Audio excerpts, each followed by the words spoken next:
have lived on this planet for 6,851 days since I was born in Japan. Blessed with a really nice family, I could get pretty much everything I need. Unless it's super expensive stuff, such as this fancy car or space shuttle or something like that. Yes, I was very happy about myself and people around me, but not about the society around me. I felt there were way too many unreasonable things in the world. The first time I questioned something naturally accepted was when I was 7. Why do we have to use this weird school bag? In Japan, almost all primary school students must use this traditional bag to go to school. You are not allowed to use your regular backpacks or your favorite tote bags. It might sound rude for craftsmen who have been passionate about this bag for decades, but in my personal opinion, there are way more demerits to using this bag. For example, it is heavy and super expensive. It costs around $500. In addition, it's not very functional. It's too small for containing books and other school stuffs, and when you get sweaty, it gets really stuffy. The only positive thing about this bag is its smooth body is perfect for sledding on slopes. I'm pretty sure most Japanese people experienced this when they were young. I've heard the purpose of this bag is to make it easier to recognize primary school students. But is this the only solution? I feel like the purpose would be achieved by putting marks on students, for example. It doesn't have to be the traditional bag. I felt the same way when I entered junior high school. All students had to wear school uniforms, which is unique to their school. In high school, even training wear was designated. Does the school emblem needed on the training wear? I guess school really want their sweaty students to be recognizable. Okay, let's say the training wear is acceptable. It's not a big deal because we only wear it once or twice a week. But why do we have to wear school uniforms every day? In my school, all girls must wear short skirts every day, even in the middle of winter. Well, Japan is relatively warm compared to the temperature of minus 20 degrees in Norway. But still, skirts are not the best clothes to wear in the winter. Moreover, I'm surprised and frustrated at the stereotype women wear skirts. It's still existing in the 21st century. I personally don't like wearing skirts, especially the short ones, because it's cold and it's easy to get turned by the wind, and sometimes it restricts movement. Of course, if you like skirts as a fashion item, you can wear as much as you want, of course. But I wonder if it is fair to oblige students to wear skirts every day just because they are girls. Once I asked my teacher, why do we have to wear skirts, school uniforms? She said, people can recognize which school you're in, so it's convenient, blah, blah, blah, blah, blah. But I argued, that's not the reason why women have to wear skirts, is it? Then he said, but it's tradition. Tradition. Why is it so important to keep that tradition? It's such a weird tradition, actually worth preserving. Oh, this reminded me one more Japanese tradition about family name. Now in Japan, when you are getting married, either one of the couple must change their surname. And in reality, the overwhelming majority of couples choose the man's surname. For some of you, a surname is not a very big deal to care that much. But for some people, changing their surname has a big impact on their life. Take, for instance, my mother. She is currently working as a photographer. And she uses her maiden name, which is her surname before she got married with my father, for her profession. She told me that the procedure for changing names, such as insurance cards, driver's licenses, bank accounts, and passports, was so troublesome and took time, effort, and money. Also, it sometimes confused her and people around her to have two different names for work and her private life. Similarly, other professions have the same problem. Especially for the researchers, they are not allowed to use their maiden names for their treatises. So even if they publish a lot of treatises, when surname changes, it will be much more difficult to get people recognize that their researchers' works and achievements are theirs. Furthermore,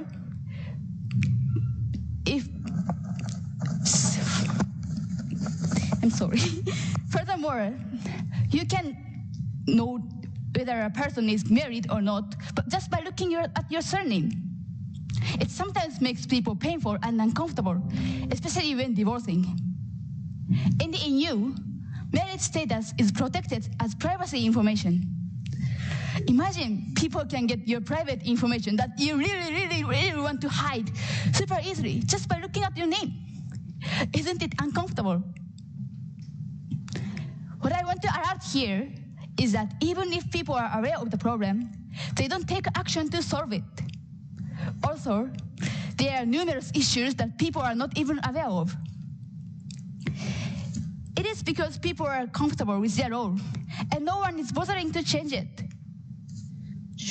Lack of willingness to change, namely inertia, is the root of the whole issue.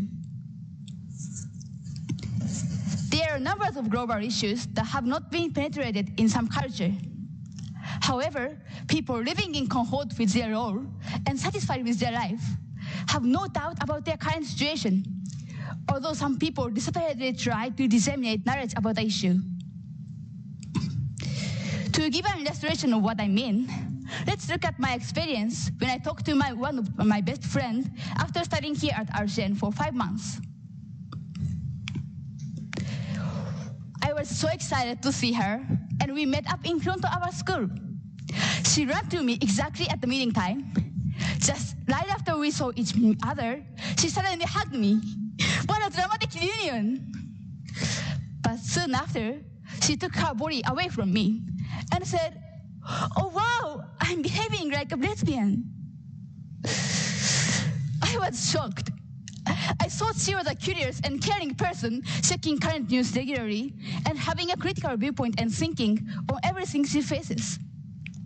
I was frustrated that she used the word lesbian like a joke, and in a different meaning as it actually refers to. The reunion story goes on. We went to a restaurant to have lunch. I ordered mushroom pasta and vegetable salad, and she ordered beef stroganoff. She seemed to be wondering at my order because she knew I was a very, very big meat lover. She asked why. I told her that I was thinking about changing my diet to vegetarian to save the environment. Guess what she said? She said, "No, Rin, come on! Don't try to lose your weight! You're already so slim, so if you try to lose your weight, you will die, come on!" Sad. I wanted to be a vegetarian, not because I'm disappointed with my body. I just wanted to help improve the situation of environmental impacts caused by our meat consumption. But what made me sad was not that she didn't know vegetarianism. What I hated the most was that even though I explained her my reasoning for wanting to be vegetarian, she assumed that it was a right to hide my motivation of my body and figure. She didn't even try to understand what I thought was a problem. I'm not trying to criticize or blame her in public. I just felt so sad that one of my best friends was so apathetic and didn't even try to what I was trying to say or how I felt. She didn't understand anything. Not only her, but there are more people who are ignorant and lack effort to know or understand issues, as well as people who are just ignoring the issues in the world. Let's assume there is one problem. I think there are 3 types of people who deal with it. 1, a person who is completely apathetic and doesn't know anything about the issue. 2, knowing what the problem is, but not taking any action to overcome it. 3, understanding and taking the issue seriously and taking action against it. Of course, the ideal situation is that everyone knows every global issue and fighting to change. Of course. But I know it's idealistic. We are humans. It's natural to not know everything. That's impossible unless you're Spider-Man or Batman or God or something. It's totally okay for you not to agree with everything. It's totally okay for you to not fight for things you don't agree with. But you should fight for what you do believe in. The lack of people fighting in what they feel passionate about keeps the inertia and trend of traditions and other negative things the way they are. If no one fights back against the momentum of traditions, the inertia will never break. I'm not saying all must be crazy about the issues you find. Again, we are all humans. We can't simply do whatever we want to do. But as you are aware of an issue, you should be able to try something you can do, even if it's a very, very tiny thing. For instance, I haven't changed my diet yet, even though I agree with the concept of vegetarianism. However, if I become a vegetarian, I won't be able to eat any of my favorite food. Sushi, ramen, steaks, seafood pasta, and so forth. These foods are my life, and if I don't eat them, I won't be able to survive this hard life. I signed up for a vegetarian project and tried to be a vegetarian for a week. The result? Okay, let me be honest. I couldn't make it. On the day 4, the canteen had something like cod and salmon with flavored rice for meat eaters and some kind of flavored rice for vegetarians. The vegetarian rice tasted really, really bad. I personally didn't like it very much. So I took salmon. I couldn't control myself. The salmon tasted the best I've ever had in my life. Let me get on track. I couldn't change my diet, but I'm still trying to reduce the meat consumption by not eating meat during lunchtime. This is a very, very small step for the whole environmental issue, but I believe it's still better than doing nothing. I think the key to break the inertia is to go out from your comfort zone. I know it is hard and uncomfortable to question, speak up, and take action for existing standards, because we are all taught to go with the flow and continue that momentum or tradition and status quo. Our lives have been changing with time. It means that tradition can also be out of date. So we have to choose what fits or not with our current lives. Sometimes we might even have to create something new. I'm not saying tradition itself is bad, nor we should ban all traditions. There must be some traditions that each culture wants to protect.